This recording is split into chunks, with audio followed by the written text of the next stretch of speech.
ISF Indian secular front দলের chairman Naushad Siddiqui আজকে জঙ্গিপুর লোকসভা কেন্দ্রের আইএসএফ প্রার্থী তথা বিশিষ্ট সমাজসেবী শিল্পপতি শাহজাহান বিশ্বাসের সমর্থনে উমরপুরের মঙ্গলজোনে একটি বিশাল জনসভা করলেন।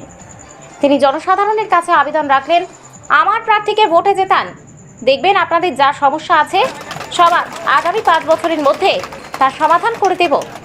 তার কারণ আমি রাজ্যতে আওয়াজ তুলব আর তিনি দিল্লিতে আওয়াজ তুলবে। দুটো কথাই বলছি। প্রথম কথা হচ্ছে, জঙ্গিপুরের মানুষ অল্টারনেটিভ অনেকদিন ধরে খুঁজছিল, সে অর্থে পাচ্ছিল না। আপনি দেখুন স্বতঃস্ফূর্তভাবে মানুষ কিভাবে উপস্থিত হচ্ছে, এত ভয়কে উপেক্ষা করে, সন্ত্রাসকে উপেক্ষা করে মানুষ দিকে দিকে আইএসএফ এর ছায়া তলে আসছে। আইএসএফ কে মানুষ গ্রহণ করতে চাইছে। ইতিপূর্বে 17 বার ভোট দিয়ে পার্লামেন্টে পাঠিয়েছে, জঙ্গিপুর মানুষের চা পাওয়া সমস্যাটা সেভাবে সমাধান হয়নি।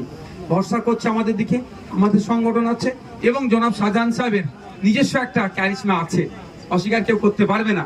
সেই ভোট 3টে জায়গার ভোটকে ঐক্যবদ্ধ করে, এবং এটাও বলে রাখি, তৃণমূলের অত্যাচারের কারণে যারা বড় ফুলে ভোট দিয়েছিল তারাও বুঝতে পেরেছে যে এই বড় ফুল আর জোড়া ফুল আলাদা না, এটা বিজেমূল।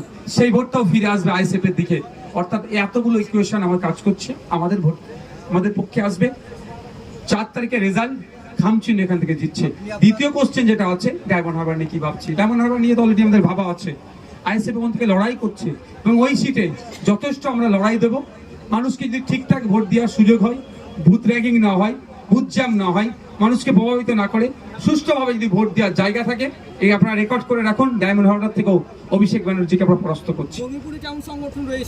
দেখুন, আমাদের সংগঠন খুব হাইফাই আছে সেটা বলছি না, কিন্তু এখানে আমাদের জন্য পজিটিভ যেটা হচ্ছে, মানুষ প্রস্তুত আছে এবং সাথে সাথে আমরা যে ক্যান্ডিডেটটা পেয়েছি, সংগঠন তুলনামূলক খুব ভালো না থাকলেও আমাদের যে প্রার্থী হয়েছেন জনাব শাহজাহান সাহেবের যে নিজস্ব সংগঠন আছে, যে পরিচিতি আছে, তার কর্মী সমর্থক যারা ভালোবাসার মানুষ আছে, ওইখানে যে সাংগঠনিক যে গ্যাপটা আছে সেটা আমরা পূরণ করে নিয়েছি।